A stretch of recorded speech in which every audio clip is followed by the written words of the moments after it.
Have you ever felt like life is a series of levels you have to unlock? Each one with its own unique boss battle? Well, it turns out you're not wrong. Today, we're diving into a fascinating roadmap for our entire lives, dreamed up by one of the most brilliant thinkers of the 20th century. So let's get into it. Think about it. From your first steps to your final reflections, life keeps throwing these new, distinct challenges at us. Why does being a teenager feel so completely different from being a toddler? And why does midlife bring this whole new set of questions about what we're all doing here? There's actually a powerful theory that explains this entire journey.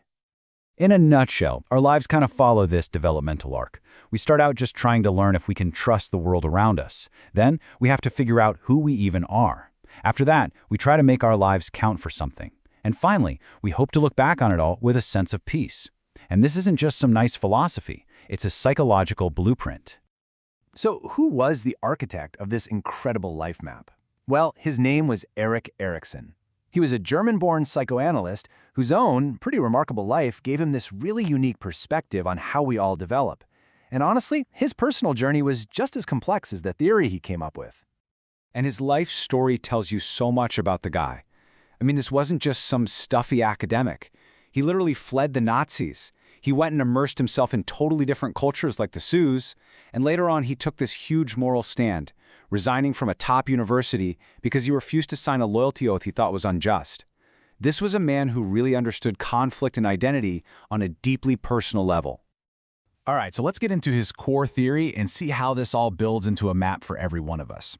Erikson basically said that our personality develops in a series of 8 stages, all the way from infancy to late adulthood. And at the heart of every single stage is a specific conflict we have to resolve. He called these conflicts a psychosocial crisis. I know, that sounds super dramatic, but it's really just a turning point. Think of it like this. It's the friction between our internal psychological needs, what we really want, and the external demands of our social world, what's expected of us. And navigating that conflict, that's how we grow. At every single stage, there are pretty much 2 ways it can go. If you successfully navigate the crisis, you gain a new psychological strength, something Erikson called a virtue, like hope or purpose or wisdom. But if you don't, that same challenge has a nasty habit of popping up again later in life. Each stage really truly builds on the one before it. So this table here lays out the entire journey. Now we're not going to cover all 8 stages today, but let's look at a few of the really big turning points. The theory also maps out those crucial early years, like a toddler learning to be autonomous or a preschooler developing initiative that build the foundation for what we see here. As a baby, you're basically asking, can I trust this place? As a teen, it's all about, who am I? In adulthood, can I make my life count? And in maturity, you're faced with that profound question, is it okay to have been me? So let's start at the very, very beginning. Stage 1 is all about trust versus mistrust. This is the absolute foundation for our entire relationship with the world. This is the core unspoken question for an infant. Are my needs being met? Is there warmth, comfort? Is there someone I can depend on? If the answer is yes, that infant learns to trust the world, and they carry the virtue of hope forward with them. If not, a fundamental mistrust can really take root. Okay, now let's jump way forward to a stage I think we can all remember, maybe a little too well, the teenage years. This is the great battle between finding a stable identity and feeling totally lost in role confusion. This is the question that just echoes through every high school hallway, right? The adolescent is desperately trying to figure out how other people see them and how that matches up with their own sense of self. It's all about experimenting with different roles, trying on different hats to see which one fits, trying to build a bridge between the person you've been and the person you're about to become. And here's a really cool fact. You know that term identity crisis? Erik Erikson coined it. He was the first person to actually give a name to that intense period of confusion and exploration where we are just trying to figure out our place in the world.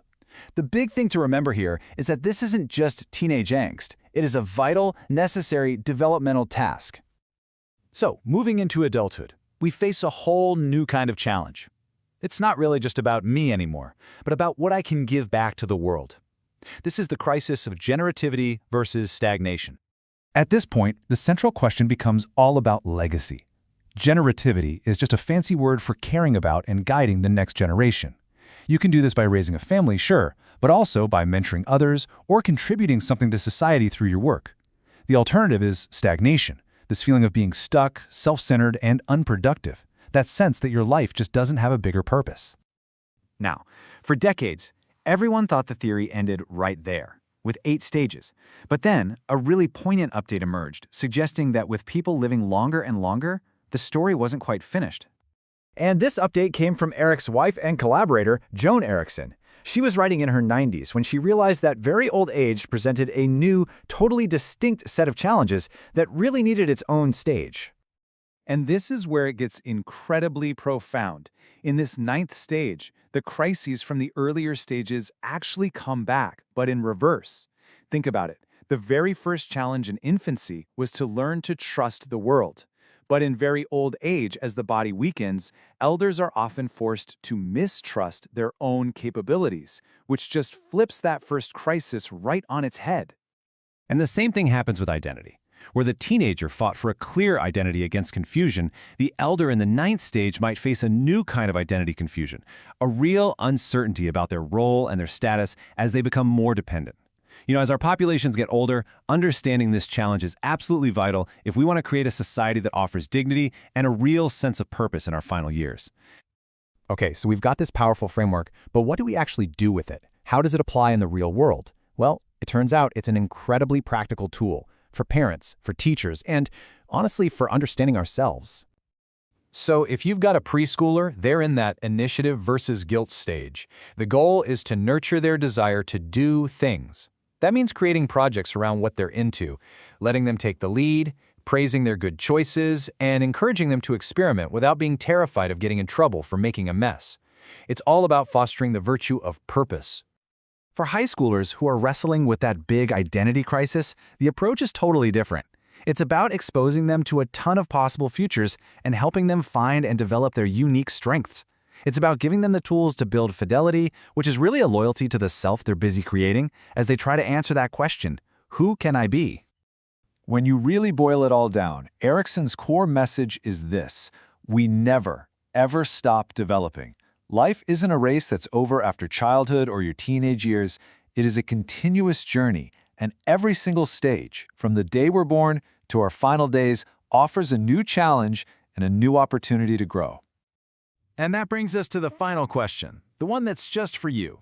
Thinking about this blueprint of a life, where are you on the map right now? Whether it's building intimacy, making your life count, or reflecting with integrity, what is your current life stage asking of you?